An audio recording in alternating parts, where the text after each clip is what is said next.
वो आपके टोटल 12 प्रश्न है वो पूछे जाएंगे। तो इनका आंसर सबसे पहले देखेंगे। तो यहाँ पे देखिए पहला प्रश्न जो है वो आपको प्रत्यय या उपसर्ग से रिलेटेड पूछा जाएगा। चढ़ाई शब्द में जो प्रयुक्त प्रत्यय है वो कौन सा हो जाएगा। तो चढ़ाई में आपका ऑप्शन नंबर है वो सी हो जाएगा। यहाँ पे आई प्रत्यय इसमें लगा गया है। आगे देखिए यहाँ पे अगला है विद्यालय शब्द का सही संधि विच्छेद क्या होगा। तो विद्यालय शब्द का सही संधि विच्छेद हो जाएगा ऑप्शन नंबर बी, विद्या, विद्याधन, आल्य। ठीक है, और साथ ही साथ इसका समास भी आपको बताना है कि समास कौन सा होगा।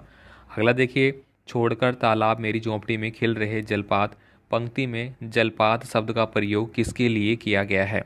तो यहाँ पे थर्ड नंबर का जो क्वेश्चन है उसमें ऑप्शन नंबर ख वाला हो जाएगा आपका, बच्चे के लिए किया गया है। कोई कोई केव एक दास तुम्हारा, राम ने इस पंक्ति में दास शब्द का प्रयोग किसके लिए किया है। तो यहाँ पे फोर्थ नंबर में है जो ऑप्शन नंबर हो जाएगा अपने लिए किया है। तो यहाँ पे डी वाला जो घ वाला है वो सही आंसर आपको लिख लेना है। नागार्जुन का जन्म है वो कहाँ पे हुआ था। तो फिफ्थ नंबर में आपका ऑप्शन नंबर ए हो जाएगा, उनका जन्म है वो दरभंगा में हुआ था। अट नहीं रही कविता में चारों तरफ किसकी सुंदरता फैली हुई है। तो यहाँ पे ऑप्शन नंबर ए हो जाएगा, फाल्गुन की जो सुंदरता है वो फैली हुई है। पान वाला था उसका स्वभाव कैसा था। तो यहाँ पे चार ऑप्शन आपको दिए गए। तो सेवन नंबर में जो आपका सही आंसर है वो हो जाएगा क, हंसोड़। हंसोड़ प्रकार का था, वो बात बात पे हंसता रहता था।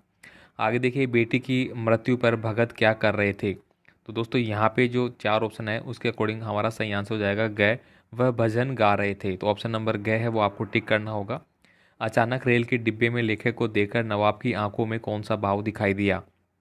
तो यहाँ पे हो जाएगा वह उनको देखकर असंतोष हो गया कि ये यहाँ पे कहाँ से आ गया। तो ऑप्शन नंबर ख आपको टिक करना होगा। आगे देखिए यहाँ पे धरती से कुछ ज़्यादा ही धैर्य और सहन शक्ति की थी शायद उनमें, लेखिका ने कहा। तो लेखिका ने किसके बारे में ये कहा था। तो अपनी माँ के लिए उन्होंने ये बात कही थी। तो यहाँ पे ऑप्शन नंबर ग वाला सही आंसर हो जाता है। आगे देखिए बुढ़वा बेईमान मांगे करेले का चोखा कहकर बच्चों ने किसको चिढ़ाया था। तो यहाँ पे हमारा आंसर हो जाएगा स वाला, उन्होंने मसून तिवारी को चिढ़ाया था। तो यहाँ पे ऑप्शन नंबर स आपको टिक करना है।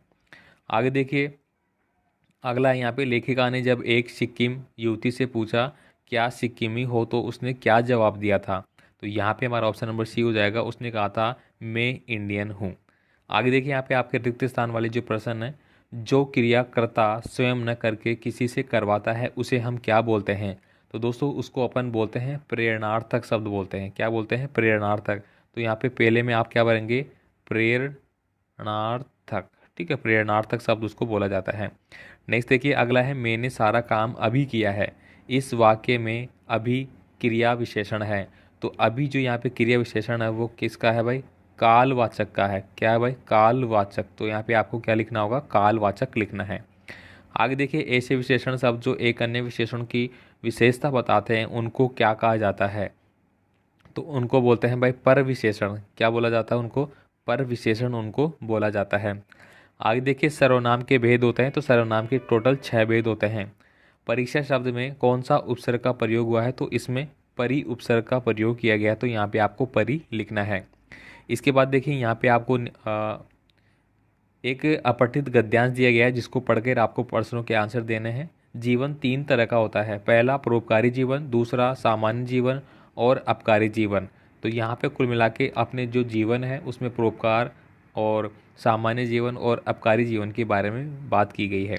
तो ये यहाँ पे आप देख लेंगे। ठीक है, इसके बाद देखिए यहाँ पे खंड जो ब रहेगा उसमें आपके पाठ्य पुस्तक के प्रश्न रहेंगे। तो यहाँ पे आप देखेंगे सुनकर क्या तुम भला करोगे मेरी बोली आत्मकथा कवि जयशंकर प्रसाद ने ऐसा क्यों कहा।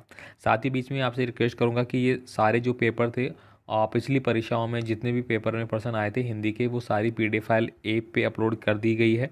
ठीक है, वहाँ से आप उसको कभी भी देख सकते हैं, उनको एक बार ज़रूर देख लेना ताकि आपको पूरा समझ में आ जाएगा कहाँ कहाँ से प्रश्न कितने उठ रहे हैं। ठीक है, और ऐप का लिंक डिस्क्रिप्शन बॉक्स में है या फिर आप प्ले स्टोर से एजुकेशन लाइन सर्च करेंगे तो वहाँ पे भी आपको मिल जाएगा, है ना। अब देखिए यहाँ पे अगला है घेर घेर घोर गगन कवि बादलों से ऐसा क्यों कह रहा है। ये प्रश्न भी आपको एग्जाम में आया हुआ है। नेताजी का चश्मा कहानी में निहित देशभक्ति के संदेश को अपने शब्दों में स्पष्ट करना है। कबीर पंथ मानव को किस प्रकार जीने की प्रेरणा देता है। बाल गोविंद भगत जो पाठ है उसके आधार पर बताना है। माता का अंचल पाठ में भोलानाथ द्वारा चूहे के बिल में अब पानी डालना बच्चों के किस मनोवृत्ति को प्रकट करता है। मैं क्यों लिखता हूँ, पाठ के आधार पर समझाइए कि लेखक को कौन सी बातें लिखने के लिए प्रेरित करती है। आँख का बचाना, मुहावरे का अर्थ और वाक्य में प्रयोग करना है। इसके बाद देखिए यहाँ पे खंड 6 जो रहेगा उसमें फिर से एक आपको गद्यांश दिया गया है जो कि आपकी पाठ्य पुस्तक से लिया जाएगा। इसके प्रश्नों के आंसर देने हैं, 2 आपको दिए जाएंगे, कोई सा एक आपको करना है। साथ ही साथ आपको पठित पद्यांश दिया जाएगा, वो भी आपके पाठ्य पुस्तक से रहेंगे, दोनों में से आपको कोई भी एक करना होगा। अब देखिए यहाँ पे फिर से आपके पाठ्य पुस्तक के प्रश्न आएंगे। गोपियों को उद्धव का संदेश पसंद क्यों नहीं आया। उत्साह कविता में निहित संदेश को स्पष्ट करना है। ये प्रश्न भी आपका पिछली परीक्षाओं में आ रखे हैं दोनों के दोनों। अब देखिए स्वयं प्रकाश के कर्तृत्व पर और व्यक्तित्व के विषय पर टिप्पणी आपको लिखनी है। मंगलेश डबराल के कर्तव्य या इस पे दोनों में से किसी एक पे आप कर सकते हैं। मैं लिखता हूँ पाठ के आधार पर विज्ञान के प्रति आपके मन में कैसी छवि है बतानी होगी। माता का अंचल पाठ के शीर्षक का सार्थकता इस पाठ की किस घटना में निहित है बताना होगा। अब देखिए 18 नंबर का जो प्रश्न है उसमें आपको किसी एक विषय पर निबंध का निर्माण करना है, जैसे कि शिक्षा में खेलकूद का महत्व, किसी मैच के आंखों देखा वर्णन, प्लास्टिक की दुनिया, सांप्रदायिकता का विषय। ये सारे इससे रिलेटेड पॉइंट आपको दे दिए गए हैं, इनको इंक्लूड करना होगा।